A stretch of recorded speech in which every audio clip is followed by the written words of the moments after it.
আপনার আশেপাশে কারা আপনাকে নিয়ে জেলাস সেটি আপনি খুব সহজেই বুঝতে পারবেন।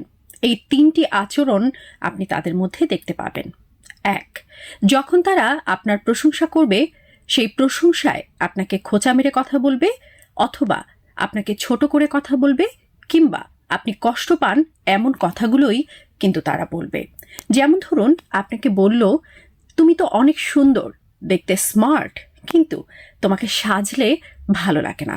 অথবা বলল, তুমি এত ভালো রেজাল্ট করেছো, পড়াশোনায় খুব ভালো, কিন্তু তোমার তো চাকরি হচ্ছে না। অথবা বলল, তোমার হাজবেন্ড এত ভালো পজিশনে রয়েছে, কিংবা সে এত ভালো চাকরি করে, তোমাকে তো তার পাশে মানায় না, কিংবা তাকে দেখতে তোমার থেকে ছোট ছোট লাগে। এই যে কথাগুলো তারা আপনাকে বলবে, তারা খুব ভালো করেই জানে যে আপনি এতে খুব কষ্ট পাবেন।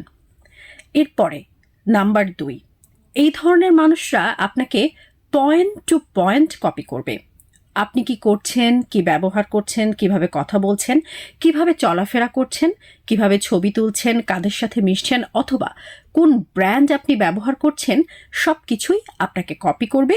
কিন্তু জীবনেও আপনার কোনো কিছুতেই তারা প্রশংসা করবে না।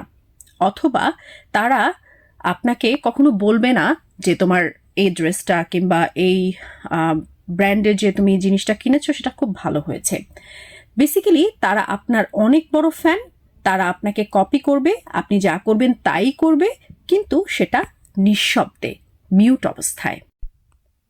নাম্বার ৩, আপনার সাথে যদি ভালো কিছু ঘটে যায় যেটা তারা নিতে পারবে না, কোথাও আপনার প্রশংসা করা হলো, আপনার কাজ অ্যাপ্রিসিয়েটেড হলো, অথবা আপনার অফিসে আপনি খুব ভালো একটি প্রজেক্ট পেলেন, বা আপনি খুব ভালো একটি প্রোগ্রামের অপেক্ষা করেছিলেন অনেক বছর ধরে, সেটি আপনি পেয়ে গেলেন, তাদের এই জিনিসটা পছন্দ হবে না এবং তাদের কখনোই এটা ভালো লাগবে না।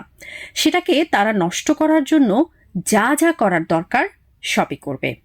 এই ৩ ধরনের চরিত্রের মানুষ বা আচরণ দেখলে সহজেই আপনি বুঝতে পারবেন যে তারা আপনাকে জেলাস করে।